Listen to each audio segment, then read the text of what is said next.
From the engineers who build million-dollar crash test dummies, to technicians who wreck cars for the big screen, to the designers behind fancy cars that never see the road. Here's how 10 people have turned their passion for cars into unique jobs. Some people destroy cars just for entertainment. At GemFX, special effects technicians like Cody Canal destroy cars for the big screen. They weaken cars' pillars and frames to guarantee their destruction in movie stunts. In real life, cars don't always get destroyed in the most cinematic ways. Even when hit repeatedly, a car roof won't always cave in on itself like we're used to seeing in movies. That's where scoring comes in, stripping away the protective sheet metal in a car and gutting it of its support. We're going to start by cutting this pillar from here to here to basically weaken the structure. So now that we've finished our cut, we're going to take a pry bar and simply remove this small chunk of the front A-pillar. Each cut determines where and how the car will fold. We're going to go through and do some weakening cuts to help this fold a little bit easier under a little less weight. They target the A, B, and C pillars of the car. Now when you're doing this, you have to ensure not to cut the outside of the vehicle, because then it'd be visible and you could tell something's up with it. So we like to try and hide all of our stuff. Then they put the whole thing back together. So we're going to start out by reconnecting our wire harness. Then we'll take our interior cover, put it back on, replace our weather stripping, and now we're back to the stock interior. It looks like a normal car from the inside, but it will crush. It took 4 hours to score the car. Also, it could be destroyed in seconds by a 3,000-pound weight. And the areas they scored were the ones that folded cleanly. The team at GEM doesn't go all the way with the scoring process for every job.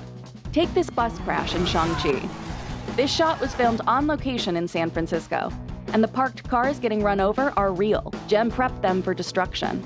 The cars were supposed to get crushed in the bus's path, but they also needed to be strong enough to slow down the bus.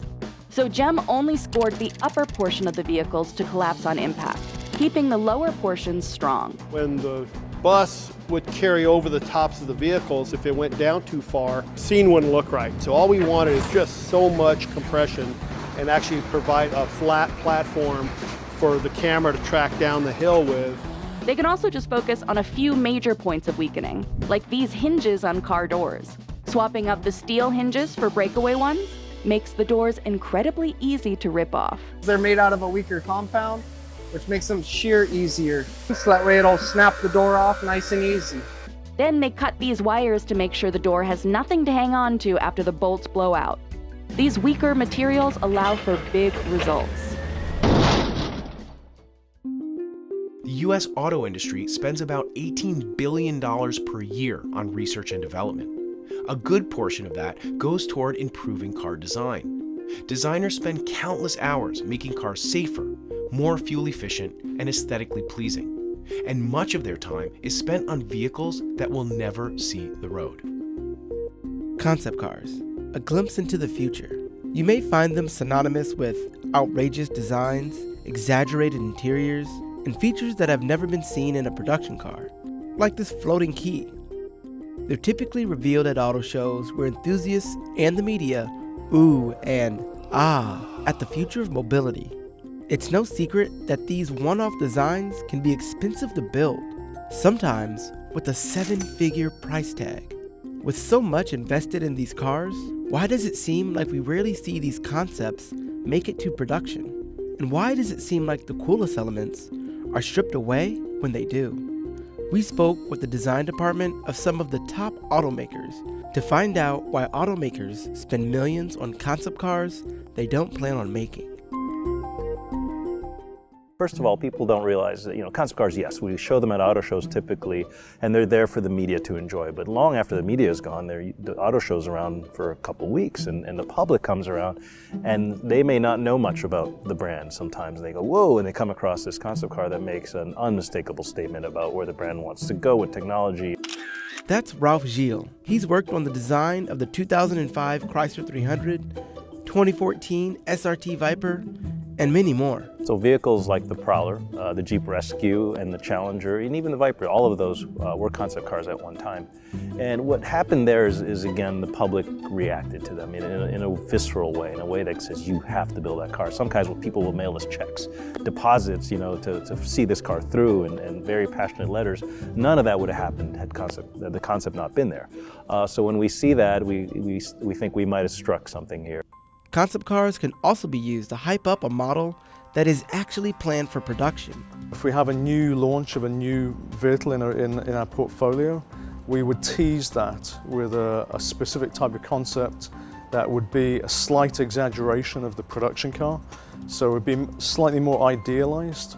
And of course, that's to generate interest, but also awareness that this product is coming to market, a year or two later. Like the Lincoln Navigator concept, it boasted gull-wing doors and steps that deployed when the door lifted open, almost inviting the passengers in. These exaggerated features didn't make it to the 2018 production car, which had standard doors and a single retracting step. But the concept did capture attention and brought excitement for the production version of the car. Those really extreme ones are the hardest, but they would still have an influence on the market ahead, so you might not have seen them in the first couple of years after you first experienced them, but maybe the longer run, 10 years down the line, maybe they had a big influence on the trend of automotive design. Like BMW's Vision Efficient Dynamics concept car in 2009. It was designed to be a high-performance hybrid, balancing speed and fuel efficiency. 5 years later, it became the BMW i8. The design stayed intact, but some of the flashy features, like the see-through doors and moving grille, didn't make it to production. The i8 was a success for BMW, and now we're seeing performance hybrids from almost every brand. The government's National Highway Traffic Safety Administration spends as much as $10 million a year on cars for crash testing. The real money, though, is in the crash test dummies. Humanetics, the world's largest manufacturer of crash test dummies, engineers models that sell for as much as $1 million each. In the past decade, the company has tripled in size to over 800 employees worldwide. One of their engineers, Blake Emad, explains what makes their dummies so valuable. It may look like a simple mannequin, but inside the dummy is a lot of engineering and a lot of time and a lot of work. A complex combination of metals, rubber, foam, vinyl and plastics make up each dummy. And then inside comes an intricate network of sensors and electronics, which feed thousands of bits of data back to car builders about the kinds of force experienced in a crash. Here, a worker pours the vinyl mixture into a face mold before putting it into an oven. And the finished product has got to be perfect. Each dummy needs to survive countless impacts while continuing to relay reliable data. Since the 1960s, car safety improvements, designed in part from data provided by crash test dummies, have saved an estimated 600,000 lives in the US. So it has to be reliable not only for one or two crashes, but for tens of thousands of crashes over a lifespan that could be 30 plus years. After molding, each one is trimmed and finished by hand. Underneath the skin, a skeleton provides strength and durability, but unlike human bones, these ones don't break so easily. Most of the bone structures are made out of steel and it has to be machined. We use numerically controlled machining to make sure they're precisely manufactured. So inside here, he's actually machining what is a hybrid 390 fifth pelvis. We have a print where we have to meet all the tight tolerances. He's machining out the hip sockets where the femurs are going to go. Skulls, ribs, and pelvises are all modelled after their human counterparts. Older models are crude compared to the latest high-tech generation. This Thor dummy even has a pelvis with movable parts. Instead of spending hours scrubbing and power washing, dry ice cleaners can remove dirt and debris from cars in minutes.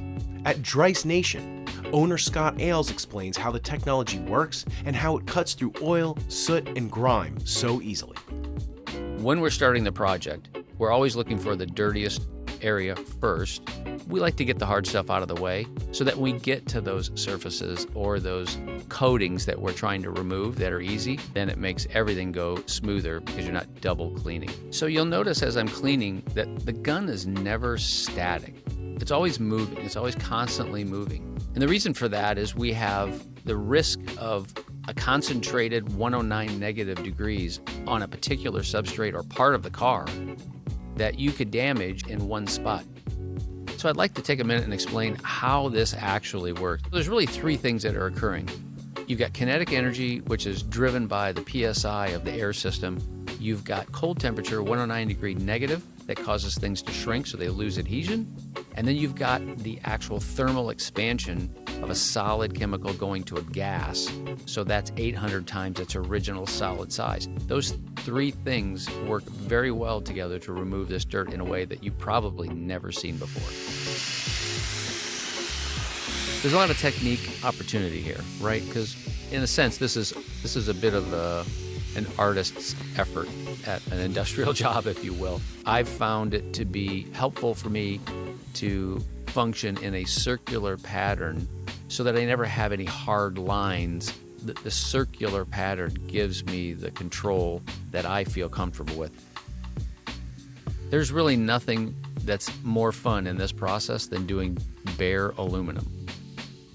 You really can't hurt bare aluminum. And so in that case, you can crank it up, it's more efficient, you feel better about it, and it's very satisfying to the eye. But dry ice cleaning can't get inside filthy engines. That's where extrude honing comes in. At Extrude Hone AFM, Gary Kubo and his team use silicone putty to remove buildup inside performance engine parts. They claim this improves airflow to the engine by up to 25% and improves horsepower. The putty is made out of a proprietary silicone polymer, and it contains specialized silicon carbide particles, and as the process of flowing goes through a part, it's a honing effect. So, a silicone polymer, the putty, carries an abrasive material, the silicone carbide particles.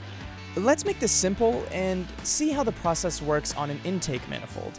The intake manifold is responsible for evenly distributing the air into each cylinder of an engine. As the particles are pushed through the intake manifold via hydraulic pressure, they begin sanding or grinding away at buildup and smoothing imperfections.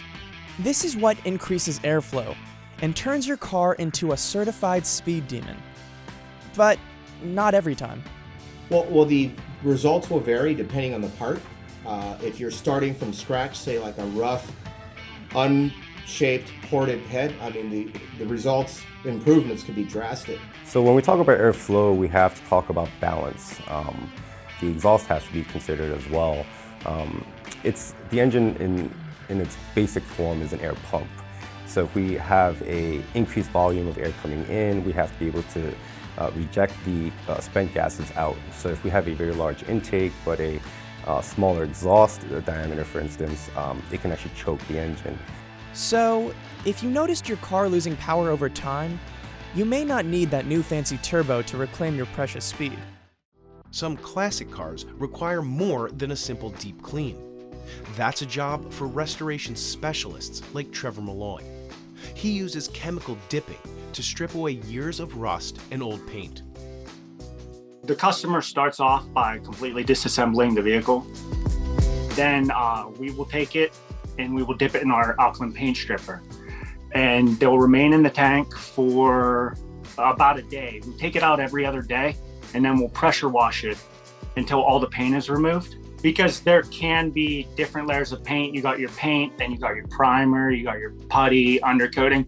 Once all that's removed, then it'll move to the acid bath. And the acid bath actually takes a little less time. Our acid bath is for removing rust specifically. That's all it does. And we'll pull it out every other day also. And it will be neutralized after it's pulled out into our alkaline bath. That way there's no further rusting from the acid, because the acid does attack the metal slightly. Then it'll be pressure washed until all of the rust is removed. Once all the rust is removed, our third step and our third chemical is our water-based rust inhibitor. And we dip it in a water-based rust inhibitor to stop further rusting until you're ready to paint. I think chemical dipping is the most thorough way to remove all paint and rust from a car body. It gets to places that physical medias can't, like sandblasting or media blasting. And one other plus is it doesn't damage or warp the metal at all. Our chemical dipping gets in everything. Since it's submerged, everything is taken out. So you're left with completely bare metal. You don't have to worry about later down the road that it's going to start rusting from the inside out. Since our chemicals are environmentally friendly, it takes 4 to 5 weeks minimum, depending on certain variables. Depending on the age of the paint, older paints tend to be taken off easier since paint technology has improved over the years.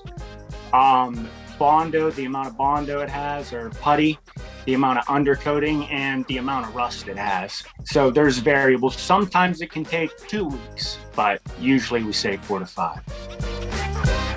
The only problem that we come in contact with is our alkaline paint stripper actually eats soft metals. So if there's aluminum, magnesium, or a pot metal on the car, it'll react and it'll dissolve it. So we'll dip the car and we'll look for any reaction. If there's a reaction, we'll pull it out. We'll go over the car with magnets to find specific parts. You'll usually be able to see the part that's reacting. And it's a slow reaction, so it's not like you put it in there and it's ruined. It would take a few days. But we find that, we remove it and solve the problem that way.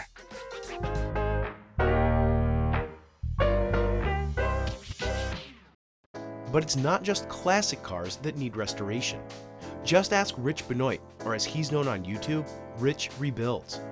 Tesla claims that only they can fix their cars. But Rich has made a career out of proving them wrong. Once you build and repair a Tesla, you kind of fix it and you go from there. There's no real upgrades for it.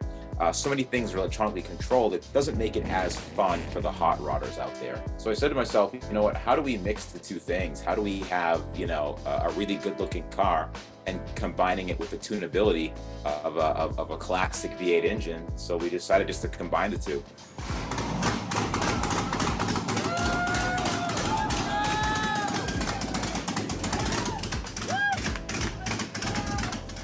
A lot of people think that, oh, you took a brand new Tesla and tore it apart. It's like, no, it wasn't a flood, and Tesla won't sell you batteries and motors to repair it. So I said, you know what, if Tesla won't, then General Motors will. So there's a Camaro SS that was completely destroyed, and the engine was available, and decided to put it in the Tesla. For me, it's one of those things where it has to do with recycling. So they were both just like wrecked cars sitting in the field, and I said, why have them both just sitting there? Why not combine the two and make something that actually runs and functions? So I spent the first few months actually stripping it down, taking out all the interior components, pressure washing everything, and just getting all of like the stench and like the sewage out of the car. So I took both motors out. Both motors were toast. You ready? Water! Oh, man, there's tons of water in there. The battery pack was pretty much toast because underwater for so long. Anything short of aluminum was shipped out of the car. So I think a lot of measuring and prep was the hardest part. Making sure the engine sits straight and true in the car, because don't forget, not only do you have to make sure the engine sits well in the car, but there's also a transmission that adds another few feet, and there's also a really long drive shaft that spins thousands upon thousands of RPM that are literally sitting right between your legs that has to be straight as well. Like, a lot of different angles and things have to be straight in order for the car to even roll down the road. Believe it or not, it almost makes sense that the V8 fits so well. Once you take out the front motor, there's so much room in there, and the LS3 is actually so narrow, it actually fit in there pretty well. So what we noticed was that when we brought the car to SEMA, we had the hood open, everyone would just walk by it because the install was so clean.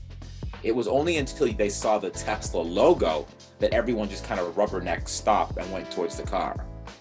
The exhaust fabrication process was interesting because the battery pack for a Tesla Model S weighs about, I would say, between 11 and 1,200 pounds. So because the old battery was, about 4 inches thick and so heavy and it tucked in so well underneath the car, once you removed it and we made the exhaust system, we decided to go with oval tubing.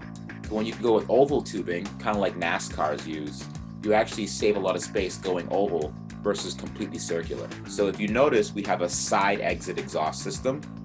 Most cars have a rear exit exhaust where it actually comes right under the rear bumper. We couldn't do that because the independent rear suspension was so large, the exhaust actually couldn't go past it. So we just terminated the exhaust system right to the sides, right before the rear wheels.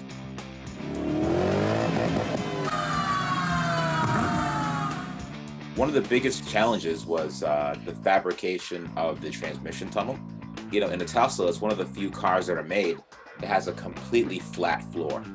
Most cars nowadays that are rear-wheel drive, there's a tunnel going from the front all the way to the back. This one didn't have that, so we had to make our own, and it was definitely challenging. So we have a great fabricator, Joshua, that actually was able to cut the car in half down the middle and actually build a transmission tunnel. One of the other difficult issues we went through with this car was the wiring. So we completely stripped the car down to the bare frame. It was just literally just a shell. And we had to rewire the entire car all over again. And we actually removed about 50 to 60% of the car's entire wiring harness. But the battery pack was not there.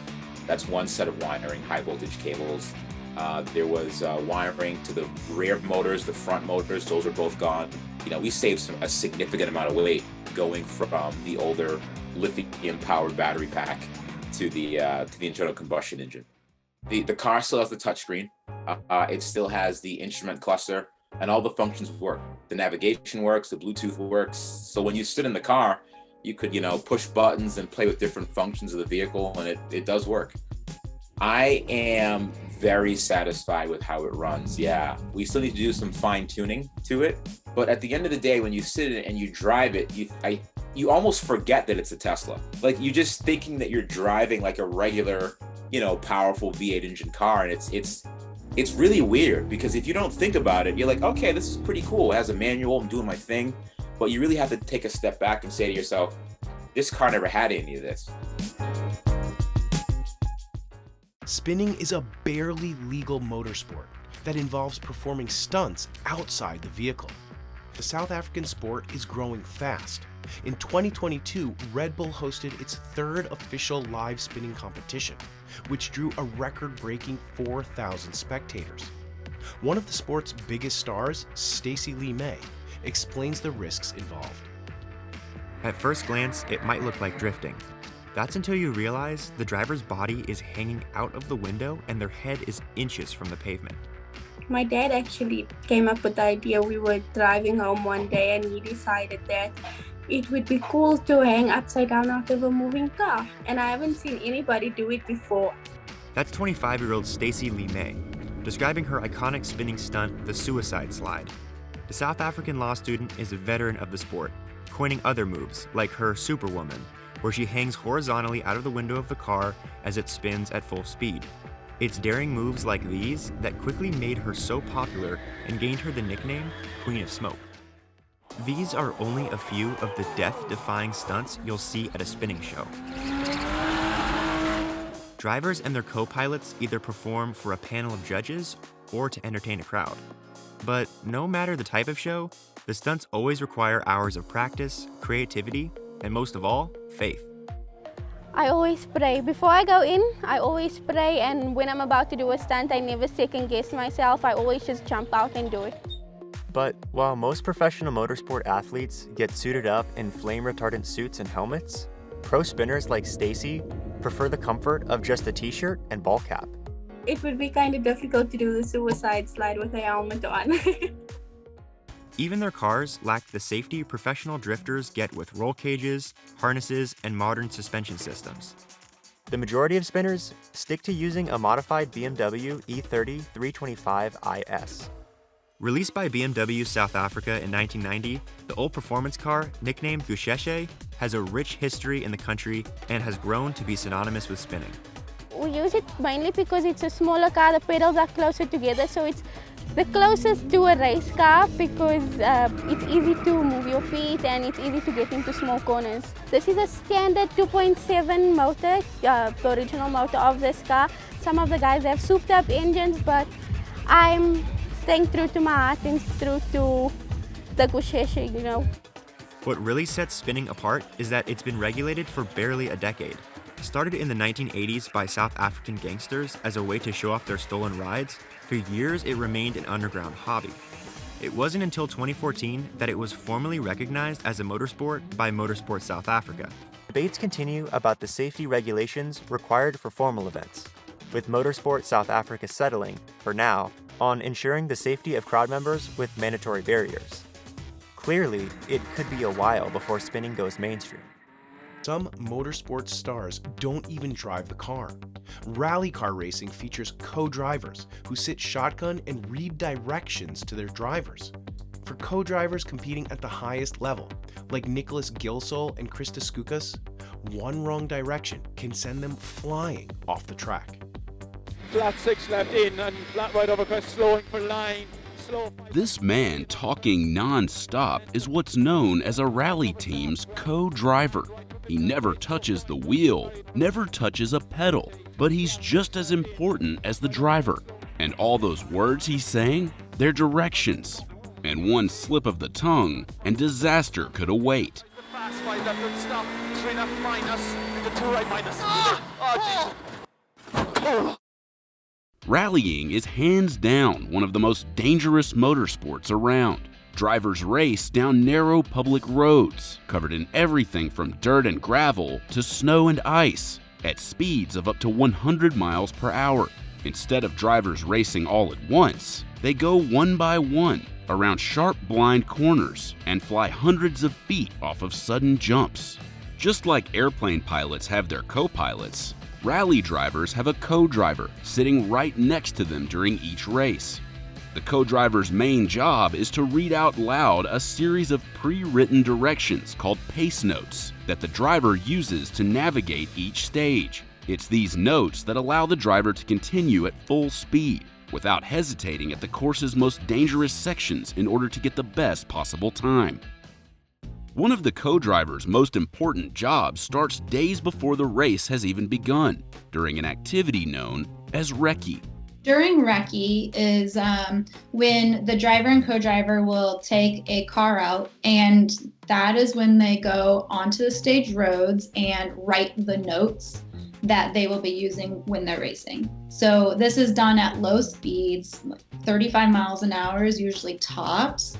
The mental strain that it takes to 100% just focus on the road in front of you for sometimes 45 minutes to an hour of just paying attention to every deviation in the road and not missing anything. But while recce may seem time-consuming and mind-numbing, mistakes made or obstacles missed during it can lead to some of the biggest disasters. Nicholas Gilsole, co-driver to one of the world's best rally drivers, Thierry Neuville, explained just how important recce is to a team's success and safety. We had last year a big accident with Thierry, but it was not due to misunderstanding. It was due to the fact that during the recce, we did it in the fog and the visibility was really bad. We were driving quite slow, even slower than usually, and we underestimate the angle of a turn. A newly commissioned Rolls-Royce can easily cost $500,000. A big chunk of that price tag is in its special paint. One of the automaker's trademarks is the sleek pinstripes painted down the side. Mark Court has been doing this for almost 20 years. Remarkably, the detailed paintwork on Rolls-Royce cars is done by hand by just one person. My name is Mark Court and I am the coach liner for Rolls-Royce Motor Cars. A coach liner means that I am able to put this pinstripe onto the side of the car. The uniqueness is the fact that I do it completely freehand, and I'm the only one within Rolls-Royce that can do this. That's like worldwide within the Rolls-Royce BMW Group. So the brushes I use is made of squirrel hair. We found that most brushes nowadays are man-made, which tends to leave brush marks within these lines. This is a natural hair. This natural hair tends to leave no marks at all. So we work to one standard, which is the highest standard. So we use one that leaves no brush marks at all. And if customers without a coach line decide to add one to their car, Mark is on hand to travel worldwide with his paintbrush. As normal with Rolls-Royce, Rolls-Royce never comes back to us, we go to it. So if it's in Dubai, so be it, that's where I have to go.